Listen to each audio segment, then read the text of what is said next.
संधि प्रकरण में पहली संधि है कौन? यण संधि। यण संधि किस सूत्र से है? अयादि संधि एचो यवायावास। और उसके बाद आपने पढ़ा गुण संधि, आप गुण है जिसका विधान किया। फिर आपने पढ़ा वृद्धि संधि, वृद्धि रेत से जो हुआ। वृद्धि में कुछ अपवाद आपने पढ़ा, पुनः आपने पररूप पढ़ा। पररूप के बाद अब आप पढ़ रहे हैं दीर्घ संधि। दीर्घ संधि का सूत्र कौन है? अकः सवर्णे दीर्घः। अकः सवर्णे दीर्घः।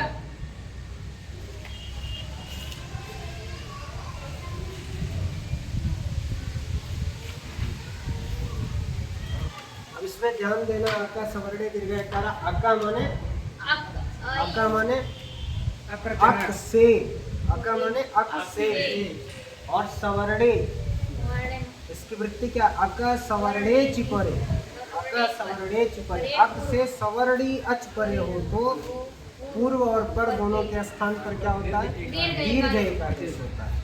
पूर्व और पर दोनों के स्थान पर क्या होगा? दीर्घ एकादेश। अक से सवर्णी अच परे रहते। अक माने अक प्रत्याहार।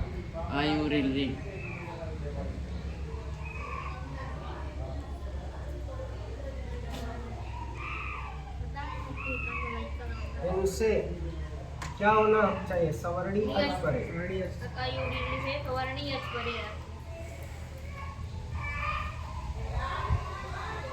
अच माने अच प्रत्याहार।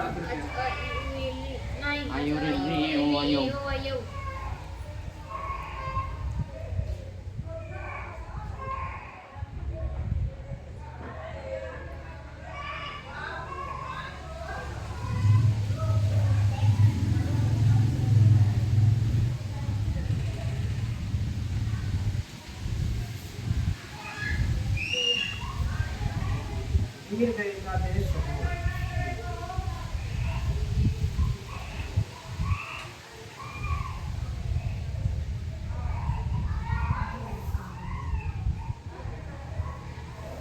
अब इसमें आपको समझना, अक से परे क्या होना चाहिए? अच। और वह अच कैसा हो? सवर्णी अच। सवर्णी अच का तात्पर्य यह है कि उसी के वर्ण वाला हो, अर्थात अ के बाद 18 प्रकार के जो अ है, वो 18 प्रकार का माने चाहे वह ह्रस्व हो, चाहे दीर्घ हो, चाहे प्लुत हो, कोई भी अक के परे अगर हो, सवर्णी होना चाहिए, उसके सदृश ही होना चाहिए। तब दोनों को मिलाने पर पूर्व और पर दोनों के स्थान पर क्या होता है? दीर्घ एकादेश होता है। दोनों के स्थान पर क्या होता है? दीर्घ एकादेश होता है। अब इसमें आपको समझना चाहिए, क्या समझना होगा?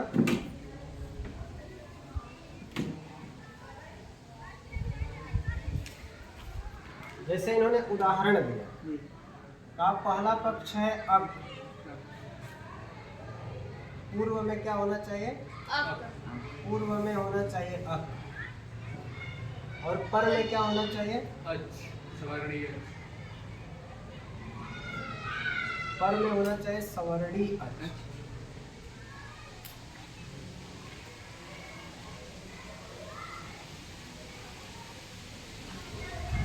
पूर्व में हो अक और पर में हो सवर्णी अच। इस अक से परे सवर्णी अच होना चाहिए।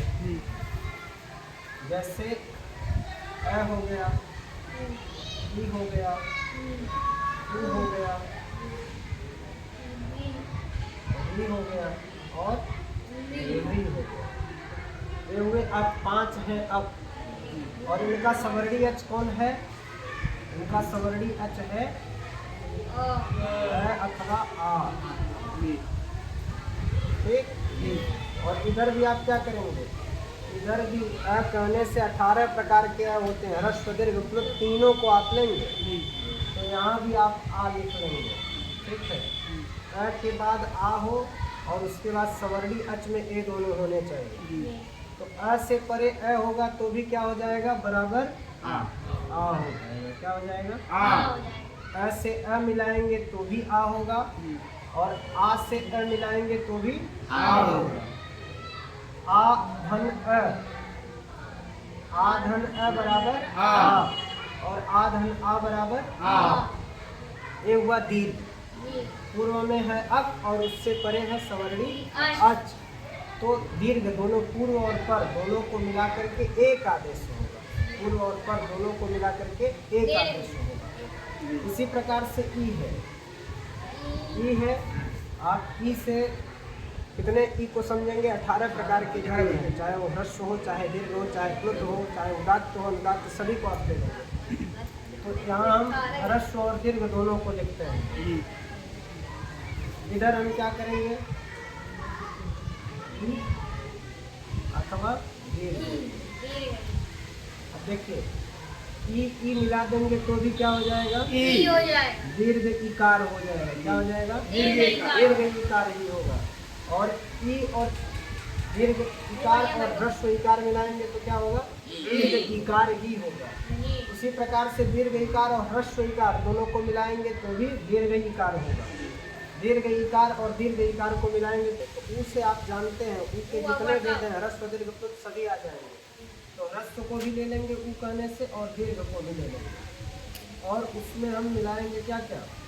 चाहे ह्रस्व मिलाएं चाहे दीर्घ मिलाएं, होना क्या है? छोटा ऊ मिलाएंगे तो भी बड़ा ऊ ही होगा।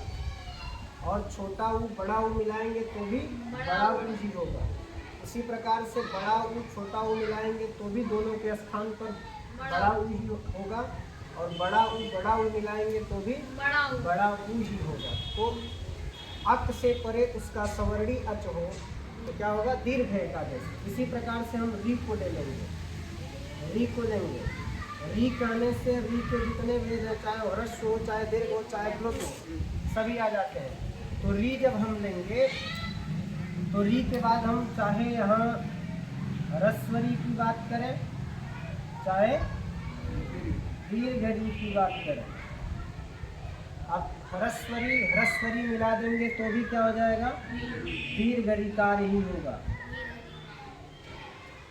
और ह्रस्वरिकार और दीर्घ रीकार बराबर भी दीर्घ रीकार ही होगा। दीर्घ रीकार और ह्रस्वरिकार दोनों को मिलाएंगे तो भी दीर्घ रीकार ही होगा। और दीर्घ रीकार और दीर्घ रीकार को मिलाएंगे तो भी दीर्घ रीकार ही होगा। री के उदाहरण कम मिलते हैं। री के उदाहरण कम मिलते हैं क्योंकि री में दीर्घ नहीं होता। और री का जब दीर्घ होगा तो री ही होगा, क्योंकि री और री आपस में सवर्ण संज्ञा के वाची हैं, सवर्ण संज्ञा इनकी होती है। रिल रिवर्णयोर मिथा सावर्णयोर वाच्यम। तो सवर्ण संज्ञक होने के कारण री और री जब मिलाएंगे तो क्या हो जाएगा? री धन री बराबर री ही हो जाएगा। दीर्घ वाला क्या हो जाएगा? दीर्घ वाला री ही हो जाएगा। इसलिए री के उदाहरण नहीं जल्दी मिलते हैं। अब हम आपको उदाहरण इनके बता दें, आपके सभी के उदाहरण बता दें। अ का उदाहरण देखना है तो आप देख लेंगे दैत्यारी। दैत्यारी को देख लें।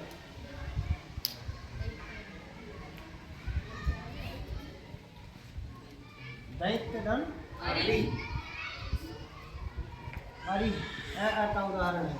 अ मिल करके क्या हो गया? आ हो गया। तो क्या बन जाएगा? दैत्यारी ही बन जाएगा। क्या बन जाएगा? दैत्यारी। यहाँ आप जब आप देखेंगे तो इसमें भी है, इसमें भी है। इन दोनों को वर्ण विन्यास देखने पड़ जाए। वर्ण विन्यास जब देखेंगे तो आपको दैत्यारी में ऐसे दिखाई देगा, ऐसे अ और धन ऐसा दिखाई दे रहा है। अब यहाँ भी अ है, यहाँ भी, और अक है अ, और एक कहता अक से अक सवर्णी चिपरे, अक से सवर्णी अच परे होना चाहिए। अक है अ और उससे सवर्णी अच परे है अरि घटक अकार। तो इन दोनों अ को मिलाने पर क्या हो जाएगा? आ हो जाएगा। क्या हो जाएगा? और इधर रिह उतर जाएगा। ठीक। और इधर दैत्य है। और व्याकरण शास्त्र में एक नियम है, अचहीनम परेण संयोज्यम। यह में अच नहीं है, तो इसलिए यह जाकर के कहाँ मिल जाएगा? आ में मिल जाएगा। तो हो जाएगा दैत्यारी। क्या बन जाएगा? दैत्यारी। दैत्यारी।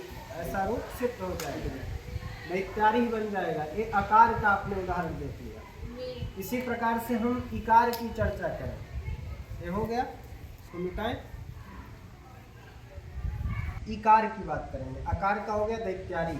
फिर हम इकार की बात करेंगे, किसकी? इकार की। इकार का उदाहरण हम देख रहे हैं, इकार का। अब में ई है, तो यहाँ देखिए ई हो चाहे ई हो, दोनों।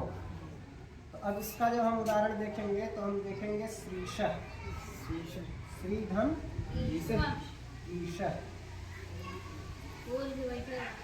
श्रीधम ईशः। अब इसमें वर्ण विन्यास जब करेंगे तो वर्ण विन्यास में बनेगा स्र और इधर ई और इधर ईशः। अब ये कहता है अक होना चाहिए और अक से परे उसका सवर्णी अच होना चाहिए। तो अक है ई और उससे परे उसका सवर्णी अच ई मिल गया। तो अब इन दोनों के स्थान पर क्या होगा? एक आदेश होगा दीर्घ का, ई, और इधर आ जाएगा स्र, इधर आ जाएगा स्र और इधर श। और अचिन्नम परेण संयोज्यम, तो मिला देंगे तो क्या हो जाएगा? श्रीशः। क्या हो जाएगा? श्रीशः। ऐसा रूप बन जाएगा। तो आपने आकार का पढ़ लिया दैत्यारी, इकार का पढ़ लिया श्रीशः। अब इसी प्रकार से उकार का, इकार का हो गया, इसको हम मिटा रहे हैं। उकार का आपको बताते हैं, उकार का किस प्रकार से उदाहरण है। उकार का उदाहरण आता है क्या? विष्णुदयः। उकार का क्या उदाहरण है? विष्णुदयः।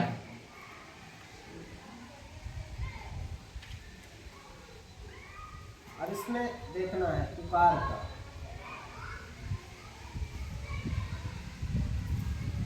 उकार का उदाहरण हम देखेंगे दीर्घ में। तो विष्णु धन उदयः। अब यहाँ देखें, अक हमें देखना है। अक मिल गया विष्णु का ऋकारोत्तरवर्ती उकार, हो गया अक प्रत्याहार का वर्ण, और उससे परे होना चाहिए सवर्णी अच। तो सवर्णी अच उदय का उ हो गया। वर्ण विन्यास जब हम देखेंगे तो हम देखेंगे विष्णु और इधर उ धन उदयः, ऐसी स्थिति हुई। अब एक कहता है अक से सवर्णी अच परे हो, तो अक से सवर्णी अच परे मिल गया। दोनों को मिला देंगे तो पूर्व और पर के स्थान पर दीर्घ का देश हो गया। इधर विष्णु है, इधर विष्णु है, और इधर दयः आ गया। और अचिन्नम परेण संयोज्यम जो नियम है उसको जब हम करेंगे तो रह जाकर के ई में मिलेगा और रूप आपका सिद्ध हो जाएगा क्या? विष्णुदयः। विष्णुदयः, विष्णुदयः ऐसा रूप बन जाएगा। यह रूप सिद्ध हो जाएगा। उ को मिला देने पर दीर्घ उकार आपके समक्ष दिखाई दे रहा है, विष्णुदयः हो जाता है। अब ऋकार का हम पुनः उदाहरण आपको बताएंगे। ऋकार का उदाहरण कैसे है? ऋकार का उदाहरण है होत्रीकारः। होत्रीकारः ऋकार का उदाहरण।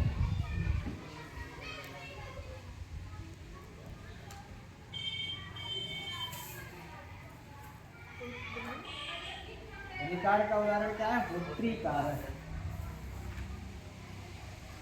होत्रीधम ऋकारः, होत्रीधम ऋकारः, होत्रीधम ऋकारः। अब आप देख, यहाँ जब हम वर्ण विन्यास करेंगे तो आपके सामने ऐसी स्थिति होगी। हो हल हो जाएगा, ये हो जाएगा री, और इधर ऋकारः। आपको यहाँ हमने बताया री और री मिला देने पर क्या हो जाता है? दीर्घ ऋकार हो जाता है। तो अक हो गया ऋकार और उससे परे सवर्णी अच हो गया इधर का ऋकार। तो इन दोनों को जब मिलाएंगे तो क्या हो जाएगा? दीर्घ एकादेश होगा, तो दीर्घ ऋकार हो गया। और इधर है होठ, ऐसे उतर जाएगा, और इधर कारः। अचहीनम परेण संयोज्यम, तो ये त री में जाकर के मिलेगा, तो आपके समक्ष रूप तैयार क्या होगा, होत्री दीर्घ ऋकार बन गया, होत्री कार का उदाहरण इसलिए नहीं मिलता क्योंकि री और री मिलाने पर भी क्या होता है, री ही होता है। क्या होता है, री ही होता है। इसलिए ऋकार के उदाहरण नहीं मिलते, ऋकार के उदाहरण जल्दी नहीं मिलते। जो आपको देखने को भी मिलेगा वह ऋकार के ही रूप में दिखाई देगा, परस्पर सवर्ण संज्ञा होने के कारण। और री क्या है, री में दीर्घ का अभाव है, जिसके कारण री वाला रूप कम मिलता है। जहाँ मिलता भी है वहाँ संधि के रूप में दीर्घ ऋकार ही दिखाई देता है। इसी प्रकार से आप संधि करेंगे तो विद्याधन आलय, विद्याधन आलय, विद्यालय बन जाता है, विद्याधन आलय, विद्यालय। हाँ, हृदय धन आनंद, हृदयानंद, हृदय धन आनंद, हृदयानंद। इसी प्रकार से अनेक उदाहरण आपको, शौच धन आलय, शौचालय, दीर्घ संधि का उदाहरण आपको दिखाई दे देगा। किसका उदाहरण, दीर्घ संधि। तो जहाँ परस्पर अक से परे उसका सवर्णी अच हो और परस्पर दीर्घ दिखाई दे मिल करके, वहाँ आपको यह समझना चाहिए किसमें दीर्घ संधि हुई, और वह दीर्घ संधि किस सूत्र से होता है, अक सवर्णे दीर्घ, अक सवर्णे दीर्घ। तो इस प्रकार से आपने दीर्घ संधि पढ़ा, बहुत ही उपयोगी है और इसके अनेक उदाहरण आपको मिलते हैं।